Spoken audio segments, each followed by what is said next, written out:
အားလုံးမင်္ဂလာပါ2D Yoga channel ရပါတော့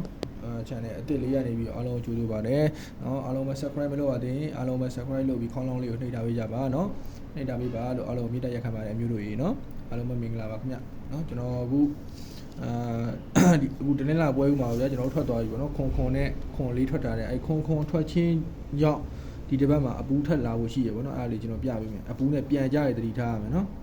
ကျွန်တော်ဒီကနေစကြည့်ဒီမှာတော့ကျွန်တော်ဆက်စောက်ဆုံးဒီမှာကိုလို့ထွက်တယ်ဗျဒီမှာတော့ကျွန်တော်တို့အပူးပြန်မလိုက်လာခဲ့ဘူးအပူးတော့ပြန်မလိုက်လာခဲ့ဘူးဒါပေမဲ့ကျွန်တော်ပြန်ကြထွက်တယ်4ခွန်4ခွန်4ရှိ4ရှိခွန်ရှိ8ခွန်8ခွန်ဆိုပြီးပြန်ကြရိုက်တယ်အပူးနဲ့ပြန်ကြတော့ဒီဘက်မှာလုံးဝသတိထားရမယ်ထဲမှာပါတယ်ပေါ့နော်ကျွန်တော်ဒီမှာတနေ့လာမှာလေးထွက်တယ်နှစ်ပြန်လိုက်တယ်အပူးပေါ့နော်အပူးပြန်လိုက်တယ်ဒီမှာတော့ကျွန်တော်ပြန်ကြရလို့1661တကွက်ထွက်ထားတယ်ပြန်ရထွက်တယ်နော်နှစ်ခုလုံးထွက်တယ်ပေါ့နော်အပူးတော့ဒီမှာတော့ကိုမှာတော့အပူးတော့မထွက်ခဲ့ဘူးပြန်ရရတယ်အတကုံရိုက်သွားတယ်ဒီမှာပြန်ရမထွက်ပဲပြန်ရရဲထွက်တယ်အပြန်ရတစ်ချိန်ရိုက်တယ်အပူးလည်းထွက်တယ်ပြီးသွားရင်ကျွန်တော်တို့ပြီးခဲ့ဘက်က33ထွက်တယ်33ထွက်ပြီးတော့ကျွန်တော်ဒီဘက်မှာတော့ပြန်ကြမရိုက်သွားပဲねကျွန်တော်တို့အပူးကထပ်ပြီး3ချိန်တော့ဖြစ်သွားတယ်เนาะ1က66ကเนาะအဲ66ဆိုပြီးတော့တစ်ချိန်ထပ်လာတယ်ပေါ့เนาะပြန်ကြတော့ဒီဘက်ကမကြောမလာသွားဘူးအဲ့တော့1ထွက်တယ်အပူး55ထပ်လိုက်တယ်နော်55ထက်လိုက်တယ်ကျွန်တော်ပြန်ကြဒီမှာမထွက်ပါဘူးပြည့်ရရှိသွားတယ်အပူးထက်လိုက်တယ်နော်ပြီးသွားရင်ကျွန်တော်ဒီမှာ3ညလေးထွက်တာပြီးသွားရင်နော်3ညကိုထွက်တယ်ထွက်ပြီး2ခွန်55ဆိုပြီးတော့ပြန်ကြရီအဲ့အပူးတွေထက်ရိုက်တယ်နော်2ခွန်55ဆိုပြီးတော့အပူးတွေထက်ရိုက်တယ်နော်ပြီးသွားရင်ကျွန်တော်ဒီမှာ55လို့ထွက်တယ်55လို့ထွက်ပြီးသွားရင်ဒီမှာ55လို့ပြန်ပြီးတော့အပူးပြန်ဆင်းတယ်အပူးကိုပဲပြန်ကြလဲထွက်တယ်အပူးလည်းပြန်ဆင်းသွားတာနော်ပြီးသွားတယ်မှာခွန်ထွက်တယ်လေးထွက်တယ်3ညထွက်တယ်3ညထွက်တယ်ဒီကလေးကိုလည်းလေးလို့ပြန်ကြရိုက်ပြီးတော့မှအပူးထိုက်ပိတ်သွားတယ်ဒါတနေ့လာမှထွက်လို့ရှိရင်အဲ့ဒါတတိထားရမှာပေါ့နော်ကျွန်တော်ထွက်တယ်ပြန်ကြလို့ပြန်ရိုက်တယ်88ထွက်တယ်အပူးတွေထပ်မြူးတယ်ပြန်ကြထွက်တယ်နောက်ဒီမှာ96ကို65လို့ထွက်တယ်ဒီက6နှစ်ကို26လို့ထွက်တယ်ဒါတနေ့လာပွဲဦးမှာအပူးထွက်ချင်းကြောင့်အဲ့ပြန်ကြတွေအပူးတွေလာတာနော်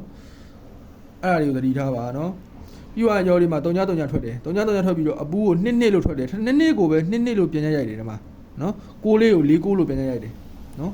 တနေ့လာပွဲဦးမှာအပူးထွက်တယ်ဆိုလို့ရှိရင်ပြန်ကြနဲ့အပူးပြန်လာလိမ့်မယ်လာမှာနော်အပူးတော်ကောင်းပြန်ကြတော်ကောင်းတေချာတော့ပြန်ကိုလာမှာအပူးလည်းအထိုးတင်တယ်ပြန်ကြလည်းထိုးတင်တယ်အခုခွန်ကနေပြီးတော့4ခွန်2ကွက်ရှိပြီအဲ့2ကွက်ကိုမနှက်ဖျန်ကနေစပြီးတော့ထွက်သမျှကဏ္ဍအကုန်လုံးကိုပြန်ပြီးတော့ထည့်ပြီးဒုအနေနဲ့ကိုပြန်လိုက်ထိုးတင်တယ်ပြီးအပူးလိုက်တင်တယ်ဒါလိုက်ရမယ့်ထဲမှာပေါ့နော်ဒီနှစ်ခုစလုံးကတစ်ခုကတော့တေချာပေါက်လာလိမ့်မယ်နော်နှစ်ခုစလုံးလာတာလည်းရှိများတယ်နော်အဲ့တော့တစ်ခုကတော့တေချာပေါက်လာလိမ့်မယ်အပူးပြန်လာမလားပြန်ကြလာမလားဒါတစ်ခုပဲပြန်ကြတွေအတကုံမြူးမယ်နော်တစ်ချိန်ပြန်ကြတစ်ချိန်ထွက်သွားလို့ရှိရင်အပူးထက်လာမှာဗျာအဲ့လိုမျိုးကြီးနော်ပြန်ကြတွေက2ချိန်လောက်ထိ3ချိန်လောက်ထိထွက်တဲ့ဟာတွေရှိတယ်နော်အဲ့ဒါတွေတတိထားပါဒီတစ်ပတ်မှာဒိုင်စားကန်းတွေအများဆုံးချဖို့များတယ်ပေါ့နော်ကျွန်တော်တကွက်ကောင်းဆိုင်ကလေးကဒီမှာပြပေးမယ်နော်တကွက်ကောင်းဆိုင်လေးမနေ့ကတော့တွေ့ထားတယ်နော်ပြန်ကြတော့ပြန်ကြပဲဒါပေမဲ့ तू ပြီးခဲ့တဲ့ဘက်ကပြန်ကြဖြစ်နေရနော်အဲ့ဒါလေးတော့ကြိုက်နေဆော့နော်မနေ့ကြတယ်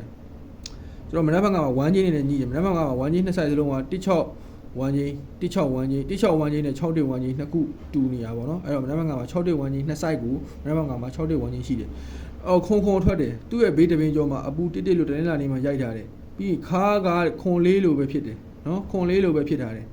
ဖြစ်ပြီးသွားတယ်နော်ဒီမှာလည်းအပင်ထောက်ကကျွန်တော်လာမယ်ခွန်ထွက်တယ်ခါမှာခွန်လေးလိုထောက်တယ်သူ့ရဲ့တပင်းကျော်မှာကျွန်တော်တနေ့လာမှာလည်းအပူပဲထွက်ထားတယ်55ဟုတ်ပြီအဲ့55လို့ထွက်ထားတယ်55ကိုထွက်ပြီးသွားပြီဆိုတာနဲ့သူ့ရဲ့အောက်ကအင်္ဂါနေကနေငါသူ့ရဲ့အပေါ်တပင်းကျော်မှာပေါ့နော်ဒီမှာ63လို့ထွက်တယ်နော်63လို့ထွက်တယ်အဲ့63ရဲ့ဘေးမှာအပူရှိရမယ်နော်63လို့ထွက်တယ်သူ့ရဲ့ဘေးမှာအပူရှိရမယ်အဲ့အပူရှိရမယ်ဟာရဲ့ဟိုကျွန်တော်တို့ကသူ့ရဲ့ဘေးကိုသွားမယ်ပေါ့နော်sorry အပူရှိရမယ်အဲ့63ကဒီမှာ36လို့ပြန်ရိုက်တယ်အဲ့ဒါလည်းအထောက်အနေနဲ့ပြန်ကြည့်မယ်ဆိုလို့ရှိရင်သူ့ရဲ့ဘေး1ပင်2ပင်3ပင်4ပင်5ပင်6ပင်မြောက်မှာညနေဘက်မှာထွက်ထားတယ်68လို့ကဏ္ဍပေါ့နော်အဲ့တဲ့ဘက်ထဲမှာထွက်ထားတယ်sorry 36ကဏ္ဍပေါ့နော်အဲ့36ကဏ္ဍကကျွန်တော်တို့ကဒီမှာ63လို့ရိုက်ပြီးမှဒီမှာ36လို့ပြန်ရိုက်တယ်နော်အဲ့ထော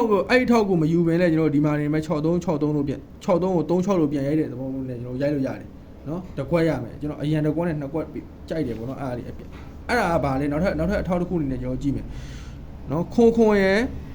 သူ့ရဲ့တပင်ကျော်မှာအပူ55လို့ထောက်ထားတယ်ခါခွန်လေးလို့ကြိုက်တယ်ရိုက်ဝိုင်းဆိုရင်တောက်ကြနေမှာထွက်တဲ့ဒီ6နောက်ပိတ်66ဆိုရ6နောက်ပိတ်ကဒီမှာ6နောက်ပိတ်လို့ပဲရိုက်တယ်ဒီဟာကနန်းကိုတစ်လုံးဆွဲပြီးတော့ပဲရိုက်မှာနော်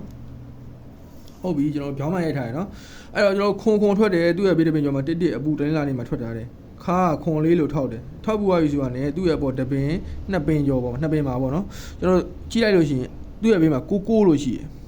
နော်နှစ်ပင်ကျော်ကိုရဲ့ဘေးကကန6နှစ်လို့ထွက်ထားတယ်အဲ့တော့ကျွန်တော်တို့က6နှစ်ကိုဒီမှာ26လို့ရိုက်မယ်အဲ့26ကဒီမှာကြည့်တောက်ကြနေရဲ့ကန6နောက်ပိတ်ကလည်းဒီမှာ6နောက်ပိတ်လို့ပြန်ရိုက်မှာ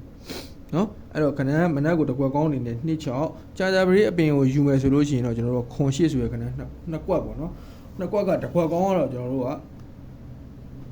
26ပေါ့နော်တကွက်ကောင်းက26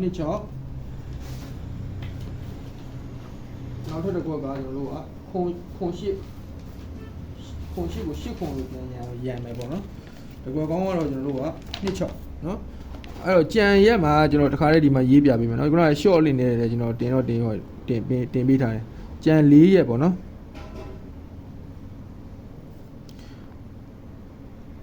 အပူထက်လာမယ်နော်ပြန်ကြလာမယ်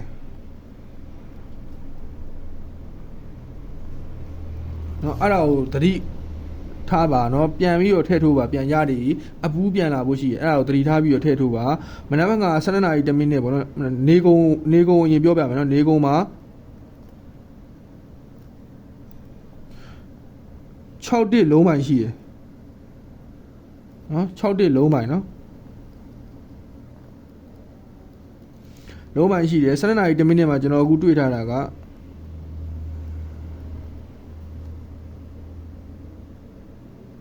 မိန်းအနေနဲ့26ဒဲကိုပို့ထိုးကြည့်နော်ဒဲကိုပို့ထိုးအာထိုးပါနော်ပြီးသွားရင်ဒူးအနေနဲ့ခွန်8မနက်ကကျွန်တော်ခွန်8ဆိုရင်တော်တော်ပေါက်တယ်ဗျာနော်ခွန်8ကိုအာပြီးတော့ထိုးစားတူအာထိုးနော်အဲ့ကနန်းနှစ်ကွက်ပေါ့နော်အဲ့ကနန်းနှစ်ကွက်ကိုမနက်ကိုကျွန်တော်တွေ့ထားတယ်ပေါ့နော်ကြံ4ရက်မှာအပူးပြန်လာမယ်ပြန်ကြလာမယ်နော်အဲ့ဒါလေးကျွန်တော်ပြောပြန်ကြဆိုတာဒီတစ်ပတ်တည်းကပြန်ကြကိုအဓိကထားထိုးရမှာနော်ခွန်